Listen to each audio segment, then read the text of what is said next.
Let's get more perspective on the election last night. Bernard Whitman is with us, former Bill Clinton and Michael Bloomberg pollster, a Democratic strategist and founder and CEO of Whitman Insight Strategies. He is tweeting at Bernard Whitman. Bernard Whitman, welcome back. Thanks for being on POTUS today. Good morning. How are you? I'm well. This sounds like it did not go according to plan.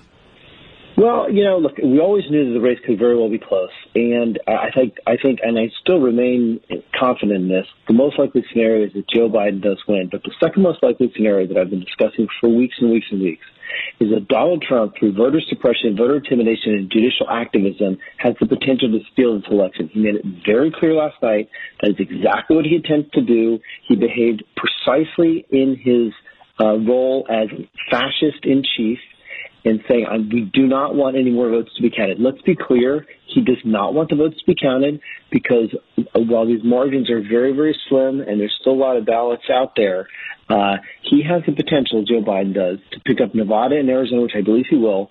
And the real question is, can he win Wisconsin and Michigan or Pennsylvania? Two of those three states, if he can win two of those three states, he is the next president. The question is, will the courts allow him to do so? I think you made an important point there. First, the president, as has been pointed out, and we heard earlier, cannot stop the count of the balloting. That's not something he can do, and he can't go directly to the Supreme Court. That has to go through proper channels. That said, you make the point. And Arizona, I think, has already gone to Joe Biden. I may be wrong about that, but I believe it has been declared for him. But he's got to get two of the three states. Pennsylvania is one of them, and that's going to be days, right? I mean, that's not going to be right away. And we also are watching Michigan, and we're watching Wisconsin very closely. And Nevada is another state, as you mentioned, is one of the ones we're watching closely. So as we see this play out, it doesn't sound like anything other than the, rhetoric that's going to fly back and forth, and the counting is going to happen over the next couple of days. Yeah, that's correct. In fact, in some respects, it's sort of, I saw one person say earlier today that it's sort of like 2016 in reverse and much slower, because we're looking at Wisconsin, we're looking at Michigan, and yes, currently, I believe Trump is ahead, but there's this huge number of absentee ballots, mail-in votes, of course, that have not been counted. For example, in Wisconsin, I don't know if you talked about this earlier today, but I mean, one of the vote counting machines in Green Bay, which is a huge Democrat area, ran out of ink. It ran out of ink. So they had to stop the counting. And, if you look at where the votes still have to come in, particularly in Wisconsin, but also in Michigan, I mean, the margin in Michigan is larger to overcome, but these are Democratic strongholds. The same is true in Pennsylvania. There's even more votes to be counted in Pennsylvania.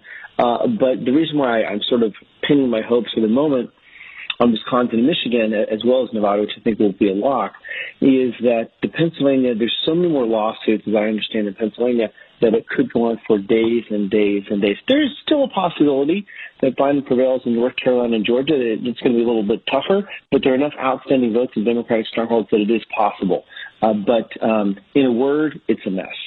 Let's take it back to those two states, if we could, for just a moment, Bernard, because North Carolina and Georgia also are the site of three Senate races. At this point, it looks like one of the Senate races in Georgia definitely is going to a runoff, which probably will favor the Republican incumbent because runoff elections get lower turnout. But in addition to that, we have the other incumbent race, David Perdue. Then we go to Tom Tillis in North Carolina. They are, I hate to use leading because, as you say, there are so many outstanding votes. But there was, I thought, Democrats thought this was a really good chance for a couple of pickups, two of those three perhaps. It may not happen that way. But overall, the Senate, it looks more and more likely is going to remain majority Republican, albeit perhaps a diminished majority. What's your thought on that? Yeah, the truth is I actually was fairly bullish on the Senate, in some respects more bullish on the Senate being taken rather than the presidency, which is a little bit counterintuitive. It turns out that was counterintuitive for a reason. I don't think that the Democrats are able to take the Senate. I think when Steve Bullock went down in Montana, when Jody Ernst was successful in Iowa, and it really does, unfortunately, look that Susan Collins is probably going to win in Maine. I think our path may be foreclosed there. I think it's possible that it could be up in the air with the Georgia special election. I think that Perdue ultimately does win in the main election, and in that runoff, which will be, I think, January 5th between Warnock and Loeffler, that heavily favors the Republican Loeffler. So I have a feeling that the Republicans will maintain control, albeit with maybe a seat or two less. Bernard Whitman with us, former Bill Clinton, Michael Bloomberg pollster, as we're talking about the results. David Sirota, I'm not sure if you know him, he had worked for the Bernie Sanders campaign. He's now writing and rather loudly about, I guess if you can write loudly about some things. He had some takeaways from election night, and he represents a much more progressive wing of the Democratic Party. But I'm going to bring it up because I've been reading some similar comments online and on Twitter and so on, and his takeaways included Democrats' weak economic message hugely helped Trump. The Lincoln Project and Rahm Emanuel embarrassed themselves. People don't love the Affordable Care Act. A lot of grassroots money was set on fire. Democrats' court calculation was wrong. In other words, there's already some pushback from the left on how this campaign was undertaken and how it was executed by the Biden campaign and the Democratic National Committee. Maybe wrongly. Assess how things were run and what you think of whether or not it's maybe a little bit early to say fully whether or not there were mistakes made, depending upon whether or not there's ultimate victory, but just overall how this campaign was run. Well, look, I think we're going to be dissecting this for an awfully long time, and it's far too early for me to paraphrase that old chestnut. But victory has many fathers and mothers, and defeat has none. So there's going to be a lot of backbiting, there's going to be a lot of finger pointing. I think, frankly, Joe Biden ran an extraordinarily disciplined campaign. I think that to the extent that if Biden, in fact, is not victorious, I think a lot of people are going to be pointing fingers saying, where was he earlier on? Did he, in fact, spend too much time, quote, in the basement, which I don't believe is true, but the narrative with Trump out there with rallies and Biden being much more cautious, I think people are going to make criticisms of that. But at the end of the day, Joe Biden did run an extraordinary disciplined campaign, which is generally not in his nature. The polling, at least, was consistent for the last 4 or 5 months, despite all the ups and downs and vagaries of the race. I think we're going to have to really sort of seek to understand whether we win, lose, or I guess battle to a court draw, which probably will not be advantageous to us.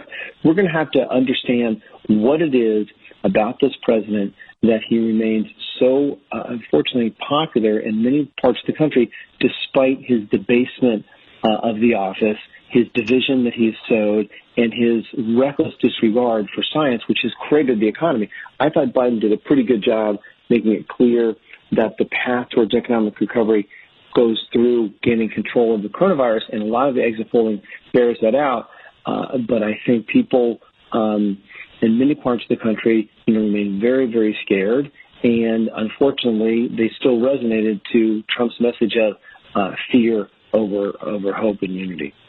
We will see eventually how it turns out, but for now, Bernard, thanks for being on the show. I appreciate it. Thanks so much, Tim.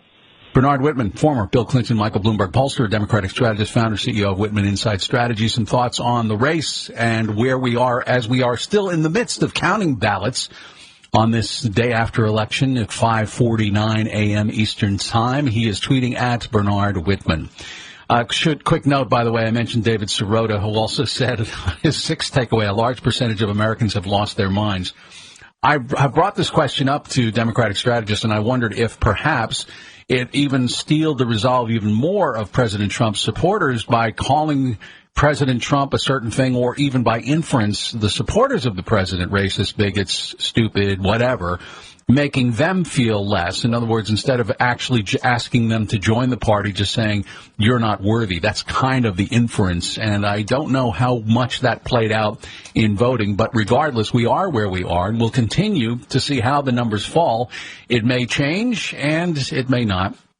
I think we would have been lost if we wouldn't have been able to say, we'll see, over the last 24 hours, and we may be saying that a lot over the next 24 hours. This is the Morning Briefing on POTUS.